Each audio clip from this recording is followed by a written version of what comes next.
Hi ಸ್ನೇಹಿತರೆ, welcome to our channel Mithun Raj ಅಡುಗೆ ಮನೆ. ಇವತ್ತಿನ ವಿಡಿಯೋದಲ್ಲಿ ಸ್ಪೆಷಲ್ ಆಗಿ ನಾನು ಕೇವಲ 5 ನಿಮಿಷದಲ್ಲಿ ಗ್ಯಾಸನ್ನು ಉಪಯೋಗಿಸದೆ ತುಪ್ಪ ಎಣ್ಣೆ ಎರಡನ್ನೂ ಬಳಸದೆ ತುಂಬಾನೇ ಸಿಂಪಲ್ ಆಗಿ ಹೆಲ್ತಿಯಾಗಿ ಸ್ವೀಟನ್ನ ಮಾಡಿ ತೋರಿಸ್ತಾ ಇದ್ದೀನಿ. ಅದು ಕೂಡ ಮಂಡಕ್ಕಿನ ಬಳಸ್ಬಿಟ್ಟು. ಸ್ವೀಟ್ ತಿನ್ಬೇಕು ಅಂತ ಅನಿಸಿದಾಗ ಸ್ವೀಟ್ ಮಾಡೋಕ್ಕೆ ಕನಿಷ್ಠ 15ರಿಂದ 20 ನಿಮಿಷ ಟೈಮ್ ಆಗುತ್ತೆ. ಬಟ್ ಈ ಸ್ವೀಟು ಕೇವಲ 5 ನಿಮಿಷ ಸಾಕು.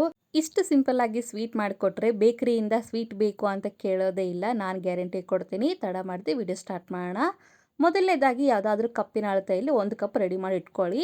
ಇದೇ ಕಪ್ಪಿನ ಅಳತೆಯಲ್ಲಿ ಎಲ್ಲ ಮೆಜರ್ಮೆಂಟ್ ತಗೋಬೇಕು. ಮೊದಲನೇದಾಗಿ ಅರ್ಧ ಕಪ್ಪಿನಷ್ಟು ಸಕ್ಕರೆ ತಗೊಂಡಿದ್ದೀನಿ. ಈ ಸಕ್ಕರೆನ ಇವಾಗ ಮಿಕ್ಸಿ ಜಾರಲ್ಲಿ ಹಾಕೊಂಡು ಫೈನ್ ಆಗಿ ಪೌಡರ್ ತರ ಮಾಡ್ಕೋಬೇಕು. ಸಕ್ಕರೆ ಹಾಕಿದ್ಮೇಲೆ ಒಂದು 1/4 ಸ್ಪೂನ್ ಅಷ್ಟು ಏಲಕ್ಕಿ ಪುಡಿ ಹಾಕ್ಬಿಟ್ಟು ಲಿಡ್ನ ಕ್ಲೋಸ್ ಮಾಡಿ ಮಿಕ್ಸಿ ಮಾಡ್ಕೊಂಡು ಬರ್ತೀನಿ. ಎಷ್ಟು ಸಾಧ್ಯವೋ ಅಷ್ಟು ಫೈನ್ ಆಗಿ ಪೌಡರ್ ತರ ಮಾಡ್ಕೊಳ್ಳಿ. ಏಲಕ್ಕಿ ಪೌಡರ್ ಇಲ್ಲ ಅಂದ್ರೆ 3 ಏಲಕ್ಕಿನ ಹಾಕಿ ಕೂಡ ಮಿಕ್ಸಿ ಮಾಡ್ಕೋಬಹುದು. ತುಂಬಾನೇ ಫೈನ್ ಆಗಿ ಪೌಡ್ರ್ ಮಾಡ್ಕೊಂಡ್ರೆ ಸಾಕಾಗುತ್ತೆ. ನಂತರ ಒಂದು ಮಿಕ್ಸಿಂಗ್ ಬೌಲ್ಗೆ ಜರಡಿ ಇಟ್ಬಿಟ್ಟು ಜರಡಿ ಮಾಡ್ಕೊಳ್ಳೋಣ. ಅಂಡ್ ನಿಮ್ಮೆಲ್ಲರ ಹತ್ರ ಒಂದು ರಿಕ್ವೆಸ್ಟ್, ನನ್ನ ಚಾನಲ್ನ ಮೊದಲನೇ ಬಾರಿ ನೋಡ್ತಾ ಇದ್ರೆ ಪ್ಲೀಸ್ ಎಲ್ಲರೂ ದಯವಿಟ್ಟು ಸಬ್ಸ್ಕ್ರೈಬ್ ಮಾಡ್ಕೊಳ್ಳಿ. ಪಕ್ಕದಲ್ಲೇ ಇರುವಂತ ಬೆಲ್ ಬಟನ್ ಕ್ಲಿಕ್ ಮಾಡಿದ್ರೆ ನಾನು ಯಾವಾಗ ವಿಡಿಯೋಸ್ ಹಾಕಿ ನೋಟಿಫಿಕೇಶನ್ ಬರುತ್ತೆ. ಸಕ್ಕರೆನ ನೀಟಾಗಿ ಜರಡಿ ಮಾಡಿದ್ಮೇಲೆ ಇವಾಗ ಉಳಿದಿರುತ್ತಲ್ಲ ಅದನ್ನ ಬಿಸಾಕ್ಬಿಟ್ಟು ನಂತರ ಇದಕ್ಕೆ ಯಾವ ಕಪ್ಪಲ್ಲಿ ಸಕ್ಕರೆ ತಗೊಂಡಿರ್ತೀವೋ ಅದೇ ಕಪ್ಪಲ್ಲಿ 1/4 ಕಪ್ಪಿಗಿನ ಕಡಿಮೆನೆ ಹಾಲನ್ನು ಹಾಕ್ತಿದ್ದೀನಿ. ಕಾಯಿಸಿ ತಣ್ಣಗಾಗಿರುವಂತ ಹಾಲು 1/4 ಕಪ್ಪಿಗಿನ ಕಡಿಮೆ ಇರಬೇಕು, ನೆನಪಿರ್ಲಿ.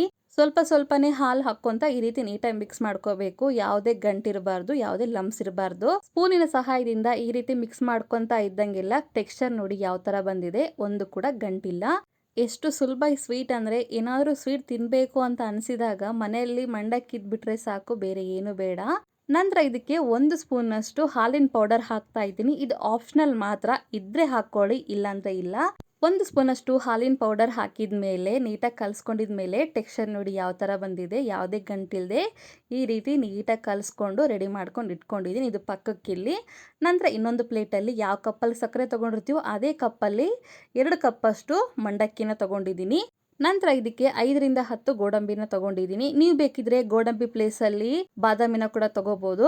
ಎರಡನ್ನೂ ನೀಟಾಗಿ ಮಿಕ್ಸ್ ಮಾಡ್ಕೊಂಡು ಇವಾಗ ಮಿಕ್ಸಿ ಜಾರಲ್ಲಿ ಹಾಕೊಂತಾ ಇದ್ದೀನಿ. ಒಂದ್ ವೇಳೆ ಮಂಡಕ್ಕಿ ಕಸ ಇದ್ರೆ ಕ್ಲೀನ್ ಮಾಡ್ಕೊಂಡು ನಂತರ ಮಿಕ್ಸಿ ಮಾಡ್ಕೊಳ್ಳಿ. ಎಷ್ಟು ಸಾಧ್ಯವೋ ಅಷ್ಟು ಫೈನ್ ಆಗಿ ಪೌಡರ್ ತರ ರೆಡಿ ಮಾಡ್ಕೊಳ್ಳಿ. ನೋಡಿದ್ರ ಇಷ್ಟು ಫೈನ್ ಆಗಿ ಪೌಡರ್ ತರ ರೆಡಿ ಮಾಡ್ಕೊಂಡಿದ್ದೀನಿ.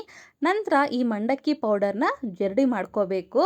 ಈ ತರ ಜರಡಿ ಮಾಡ್ಕೊಳ್ಳೋದ್ರಿಂದ ಗೋಡಂಬಿ ಸರಿಯಾಗಿ ಮಿಕ್ಸಿ ಆಗಿಲ್ಲ ಅಂತಂದ್ರೆ ಅವು ಕೂಡ ಸಪ್ರೇಟ್ ಆಗುತ್ತೆ. ಇಲ್ಲ ಮಂಡಕ್ಕಿ ಕೂಡ ಸರಿಯಾಗಿ ಮಿಕ್ಸಿ ಆಗಿಲ್ಲ ಅಂದ್ರೆ ಅದು ಕೂಡ ಸಪ್ರೇಟ್ ಆಗುತ್ತೆ. ನೋಡಿದ್ರ ಈ ರೀತಿ ನುಸಿ ಎಲ್ಲ ಬಂದಿದೆ. ಇವಾಗ ಇದನ್ನ ಬಿಸಾಕ್ಬಿಟ್ಟು ಓನ್ಲಿ ಜರಡಿ ಮಾಡ್ಕೊಂಡಿರೋ ಮಂಡಕ್ಕಿ ಪೌಡರ್ನ ಮಾತ್ರ ತಗೊಂಡಿದ್ದೀನಿ.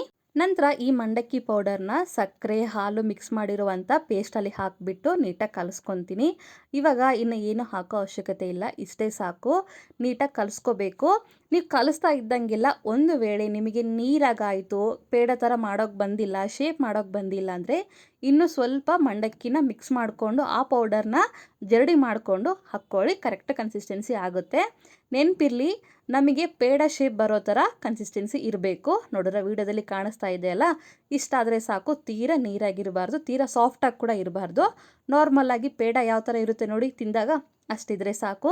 ನಂತರ ಬೌಲ್ ತೊಗೊಂಡಿದ್ದೀನಿ. ಬೌಲ್ ಒಳಗಡೆ ಈ ರೀತಿ ಬಟರ್ ಪೇಪರ್ ಹಾಕಿ ಸ್ವಲ್ಪ ಅಂದ್ರೆ ಸ್ವಲ್ಪ ತುಪ್ಪ ಸವರ್ತಿದ್ದೀನಿ. ಒಂದ್ ವೇಳೆ ತುಪ್ಪ ಇಲ್ಲ ಅಂದ್ರೆ ಎಣ್ಣೆ ಕೂಡ ಸವರ್ಬೋದು. ತುಪ್ಪ ಅಪ್ಲೈ ಮಾಡಿದ್ಮೇಲೆ ಈ ರೀತಿ ಕೈಯಿಂದ ನಿಧಾನವಾಗಿ ಫ್ಲಾಟ್ ಶೇಪ್ ಅಲ್ಲಿ ರೆಡಿ ಮಾಡ್ಕೊಂತೀನಿ. ಸ್ಪೂನಿನ ಸಹಾಯದಿಂದ ಈ ರೀತಿ ಈವನ್ ಆಗಿ ಸ್ಪ್ರೆಡ್ ಮಾಡಿಬಿಟ್ಟು ಇವಾಗ ಇದನ್ನ ಒಂದು 10 ನಿಮಿಷ ಫ್ರಿಜ್ ಅಲ್ಲಿ ಇಡ್ತೀನಿ.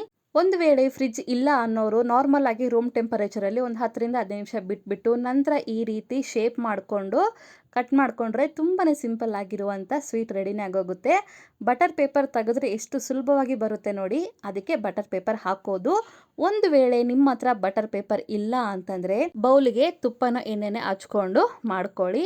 ನಿಮಗೆ ಯಾವ ಶೇಪ್ ಬೇಕೋ ಆ ಶೇಪಲ್ಲಿ ಕಟ್ ಮಾಡ್ಕೊಳ್ಳಿ. ನಾನಿಲ್ಲಿ ಸ್ಕ್ವಯರ್ ಶೇಪಲ್ಲಿ ಕಟ್ ಮಾಡ್ಕೊತಾ ಇದ್ದೀನಿ. ನೀವು ಬೇಕಿದ್ರೆ ರೌಂಡ್ ಬಾಲ್ ತರ ಮಾಡ್ಕೊಂಡು ಪೇಡ ತರ ಕೂಡ ಮಾಡ್ಕೋಬಹುದು, ಚೆನ್ನಾಗಿರುತ್ತೆ. ಹೇಗ್ ಮಾಡಿದ್ರು ರುಚಿ ಅಂತೂ ಅಲ್ಟಿಮೇಟ್ ಅಂತ ಹೇಳ್ತೀನಿ. ಒಂದು ಓಪನ್ ಮಾಡಿ ತೋರಿಸ್ತಾ ಇದ್ದೀನಿ ನೋಡಿ, ತುಂಬಾ ಸಾಫ್ಟ್ ಆಗಿ ಬರುತ್ತೆ. ಒಂದ್ಸರಿ ಟ್ರೈ ಮಾಡಿ ಅಂತ ಹೇಳ್ತೀನಿ. ಈ ಸಿಂಪಲ್ ರೆಸಿಪಿ ನಿಮಗೆ ಇಷ್ಟ ಆದ್ರೆ ನನ್ನ ಚಾನಲ್ನ like, share, comment and subscribe ಮಾಡ್ಕೊಳ್ಳೋದನ್ನ ಮಾತ್ರ ಮರಿಬೇಡಿ, ಓಕೆನಾ? ಮುಂದಿನ ವಿಡಿಯೋದಲ್ಲಿ ಮತ್ತೆ ಸಿಗ್ತೀನಿ. ಅಲ್ಲಿವರೆಗೂ ಟೇಕ್ ಕೇರ್, ಬಾಯ್.